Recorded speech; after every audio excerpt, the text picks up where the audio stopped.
placer, nos encontramos con el ingeniero Roberto Dávila, que es director del Departamento de Promoción y Difusión, que nos dará una entrevista sobre el libro Orgullo y Prejuicio.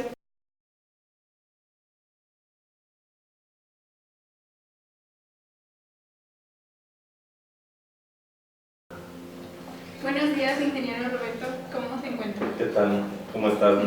Muchísimo gusto por esto. ¿Cómo están? Bien, gracias. ¿Podemos comenzar con las preguntas? Claro que sí. Ok. Para empezar, ¿quién es el autor del libro? La escritora de este libro se llama Jane Austen.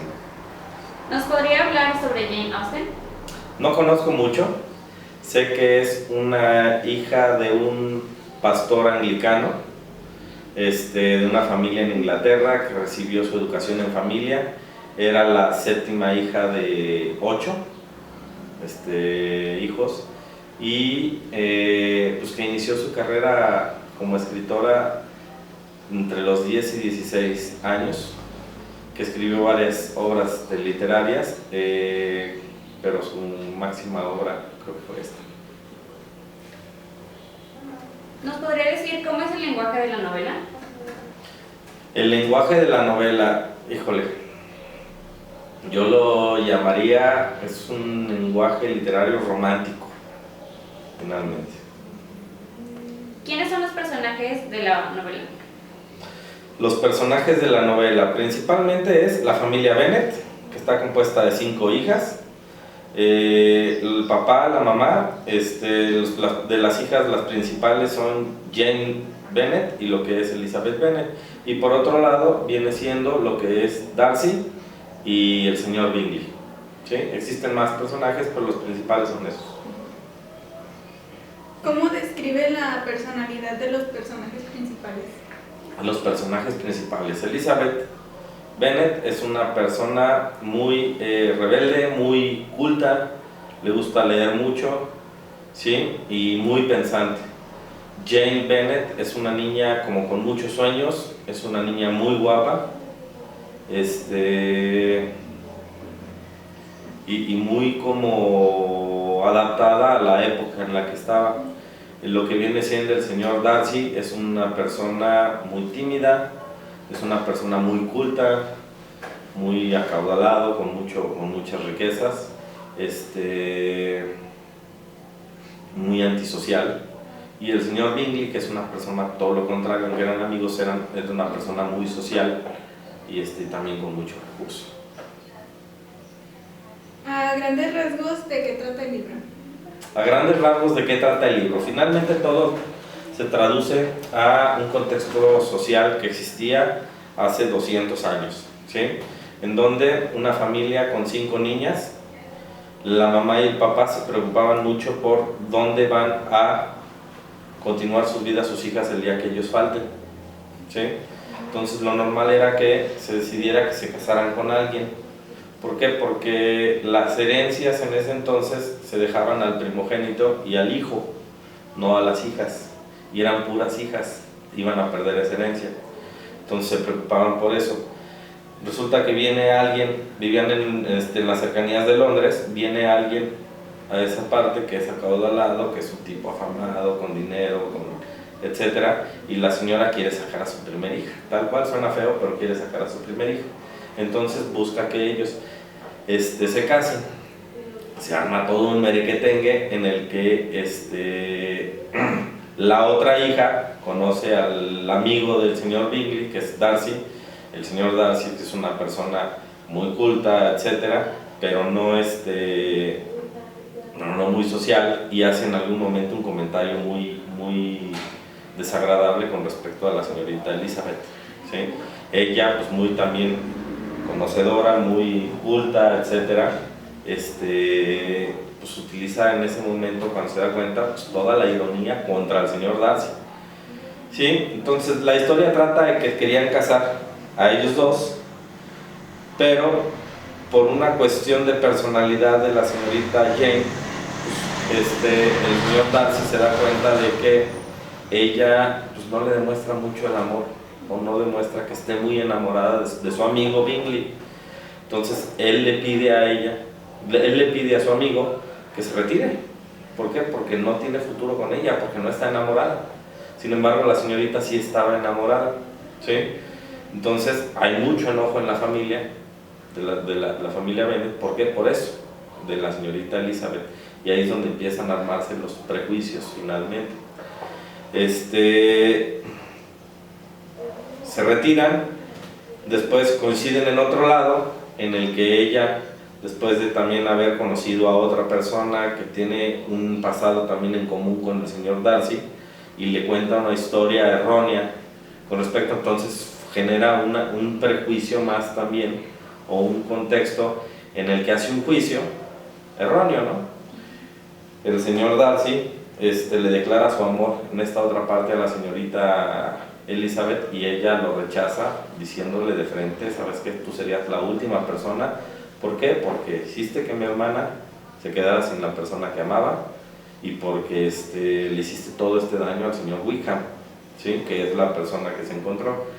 Entonces él, a través de una carta que le deja, le describe todo, todo lo que realmente sucedió, ¿sí? Y ella pues empieza a darse cuenta de que todos sus prejuicios finalmente no estaban de manera correcta, ¿no? Entonces la historia resulta, posteriormente la hija se va otra de las hijas, la menor de 15 años, se va a una fiesta en la que el señor Wickham se la lleva, y eso habla muy mal en ese contexto histórico. Bueno, yo creo que igual todavía está en este contexto, pero en ese contexto era pues tristísimo, ¿no? ¿Por qué? Porque ¿qué va a hacer esa niña? ¿Ya quién la va a querer? Entonces el señor Darcy busca a la persona y soborna a Wickham. ¿Para qué? Para que se case con la hija y salvar el honor de la familia, por decir así. La niña, sin darse cuenta, feliz porque se casaba, etcétera, ¿no? Pero bueno, básicamente eso. Se terminan casando la pareja de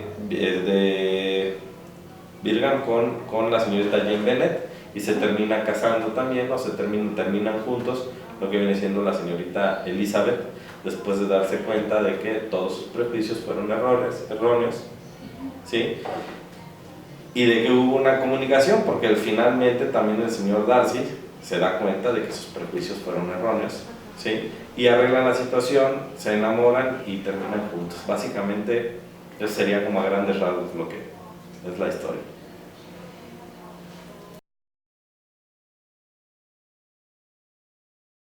Y ahora, ¿considera que influye la época en el desarrollo de la historia? Totalmente, definitivamente, como lo he estado diciendo, pues es una época en la que la mujer estaba como la familia estaba como marcada por muchísimos prejuicios, por muchísimas cosas, ¿no? La mujer tenía que casarse, las herencias eran para los primogénitos, básicamente, porque tenía que ser hombre, y existían muchísimas cuestiones que hacían que se preocuparan las familias por cosas que no tendrían que preocuparse, que eran contextos históricos finalmente, ¿no? Sí. Y bueno, creo que ya lo había mencionado, pero ¿por qué Orgullo y Prejuicio? Porque es una obra que está llena definitivamente de prejuicios. Todos de repente por algo enjuiciamos y hacemos juicios de cosas que terminan siendo puros prejuicios, simplemente, ¿no? Son prejuicios. ¿Por qué? Porque antes de saber bien qué es lo que sucede, ya estamos juzgando. Y la obra está llena de eso y terminan siendo prejuicios. ¿Por qué? Porque al final de cuentas las razones por las que sucedieron las cosas fueron otras. Y orgullo, porque el orgullo también es una cuestión muy difícil de romper, y hace que a veces los prejuicios que hacemos sean difíciles de superar, sacar adelante. ¿Cuál es el mensaje principal de la obra? El mensaje principal de la obra, pues finalmente yo considero que no tenemos que estar prejuzgando tal cual, ¿sí?, las cosas. El mensaje principal de la obra es cómo por cosas que suceden, que aparentan ser una cosa, hacemos un juicio sin conocer contextos completos, ¿sí? Y es algo que está mal, ¿no? Normalmente para juzgar hay que conocer bien todos los contextos y cómo finalmente el orgullo influye también para qué, para no hacer todo ese conocimiento que tenemos que hacer de los contextos. ¿Cree que actualmente se presenten este tipo de situaciones de la novela? Situaciones como tal, yo lo veo muy difícil. Podrían existir. Ya es una época muy distinta. ¿Sí? Ya, aunque siga habiendo juicios y todo, ya realmente no lo veo tan fuerte. Ya una mujer no decide casarse con alguien. Podría decidir casarse por su dinero, pero ya es una decisión personal. Podría existir alguna familia que trate de obligar a sus hijas a casarse con personas de dinero, etcétera, pero ya los contextos ahorita son muy distintos. Ya no podría decirse que es una cuestión ni siquiera común, ¿sí? Ya podría ser una cuestión muy rara, podría existir, pero no creo que exista algo así. ¿Sí? ¿Por qué cree que es una obra importante?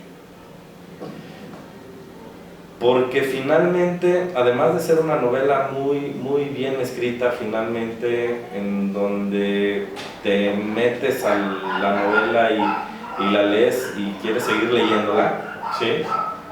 ¿Por qué creo? Porque sí describe incluso un contexto histórico, finalmente, ¿no? En el que, bueno, a través de este tipo de cosas conocemos a que, aunque es novela, ¿sí?, están escritas y te dan una enseñanza de cómo eran las cosas pues, antes. ¿Le gustaría cambiar algo del final de la novela? No, definitivamente yo creo que este tipo de novelas tienen que dejar como están. Sí. Finalmente, las obras literarias, pues quien las escribió es como las debió haber escrito y el final que les dio es como se lo tuvo que haber dado, no se cambian. Para finalizar, ¿qué les diría a los jóvenes para que se motiven a leer? ¿Qué les diría yo a los jóvenes? Híjole, y está bien difícil, porque luego no les gusta leer. La verdad es que la lectura, lejos de sin importar qué tipo de lectura hagan, ¿sí?, te da habla, te da ortografía, te da conocimiento, te da palabra, te da habilidades sociales, te da muchísimo, finalmente. Entonces yo que les diría es que busquen su pasión y que se metan a la lectura de su pasión finalmente, ¿no? Que lean mucho en ese sentido. Poco leemos hoy en día, los jóvenes leen poco y sería muy importante finalmente. Es importante también saber qué leemos, porque hay obras literarias o hay obras en el mundo actual que aunque te pueden meter, ¿sí?, hay que saber hacer juicio sobre lo que lees, ¿sí? Y cuando hay cuestiones importantes en las que, cuestiones ideológicas, por ejemplo, en las que existen cosas de este lado y existen cosas de este lado, siempre hay que leer de las dos y no quedarse con una, ¿sí? Pero es bien importante leer. ¿Por qué? Porque nos da muchísimo, ¿sí? El conocimiento es poder, la lectura es conocimiento. Muchas gracias, ingeniero Roberto, por permitirnos hacerle esta entrevista y regalarnos un poco de su tiempo. Gracias. Cuando gusten. Con esto terminamos nuestra entrevista. Gracias a todos por su tiempo.